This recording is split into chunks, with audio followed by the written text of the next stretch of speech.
Cette année se déroule en France la 10e édition de la Coupe du Monde Rugby, avec la participation de 20 équipes provenant des 7 continents. La première édition s'était déroulée en Nouvelle-Zélande et en Australie en 1987, bien plus tard que d'autres Coupes du Monde comme celle du football. À la fin du 19e siècle, le rugby s'est répandu dans l'Empire britannique via des commerçants, des soldats ou des étudiants. Dans le Pacifique et en Afrique du Sud, il devient même l'un des sports les plus populaires au sein des populations locales. Le rugby réussit même à s'installer dans des territoires non anglo-saxons comme la France. En 1910, la France est invitée à participer à l'unique tournoi existant à l'époque, le Home Nation, un tournoi faisant affronter les 4 nations des îles britanniques. Avec l'intégration de la France, le tournoi change de nom et devient le tournoi des 5 nations. Des tournées sont aussi organisées par la Nouvelle-Zélande, les Britanniques ou l'Australie pour permettre divers affrontements entre de multiples nations mondiales. Mais ceci est difficile à l'époque, car seul le bateau permet de faire les déplacements. Et il faut par exemple 5 semaines aux Néo-Zélandais pour atteindre la Grande-Bretagne. Mais tous ces affrontements vont être interrompus par un terrible événement.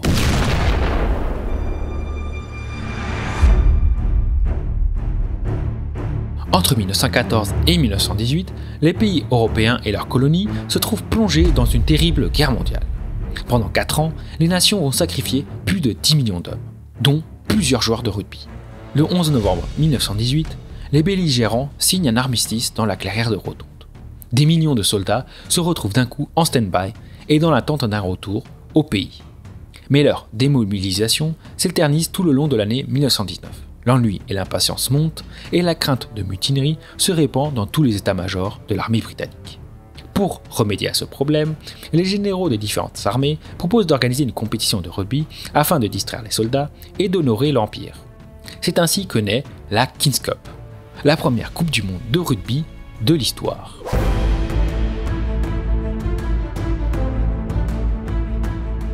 Pour cette compétition, 6 équipes de l'Empire britannique sont conviées. Les équipes d'Australie, de la Nouvelle-Zélande, du Canada, de l'Afrique du Sud et 2 équipes de l'armée. Une représentant la Royal Air Force, composée de joueurs issus de plusieurs nations de l'Empire britannique, et une équipe britannique de l'armée de terre.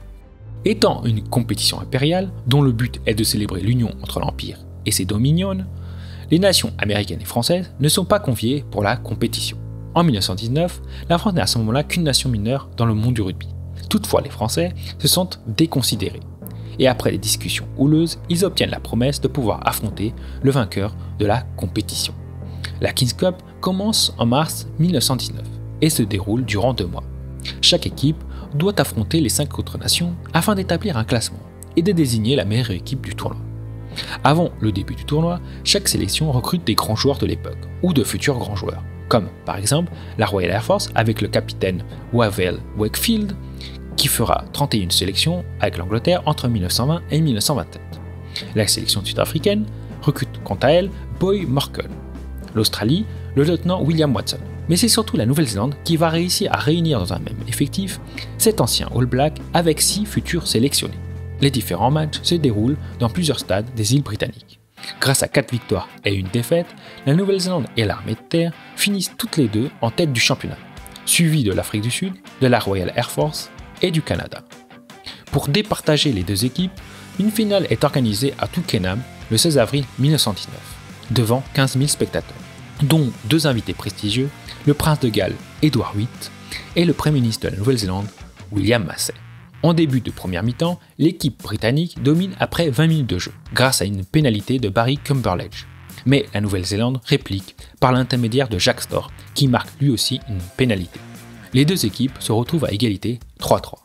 À la mi-temps, le Premier ministre néo-zélandais, William Massey, se rend dans les vestiaires pour encourager ses joueurs et leur montrer son soutien. De retour sur le terrain, galvanisée, la Nouvelle-Zélande domine la deuxième mi-temps et remporte le match 9-3. Mais la coupe ne leur est pas encore remise, car ils doivent encore affronter une dernière équipe. 3 jours plus tard, la Nouvelle-Zélande affronte à Twickenham l'équipe de France, devant 18 000 spectateurs. Les Néo-Zélandais dominent facilement le match et le remportent 20-3. À la fin du match, le roi George V remet la King's Cup au capitaine de la Nouvelle-Zélande, James Ryan.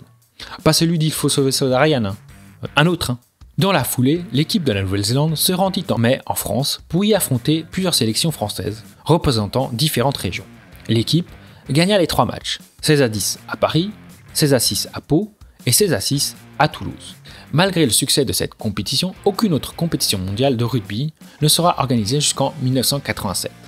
Mais cette compétition aura au moins permis aux différents spectateurs britanniques et français de découvrir de nouveaux joueurs et de relancer la popularité du rugby. Elle aura aussi permis aux différents pays de permettre d'organiser de nouvelles tournées entre les différentes nations, lançant ainsi différentes rivalités comme celle entre l'Afrique du Sud et la Nouvelle-Zélande.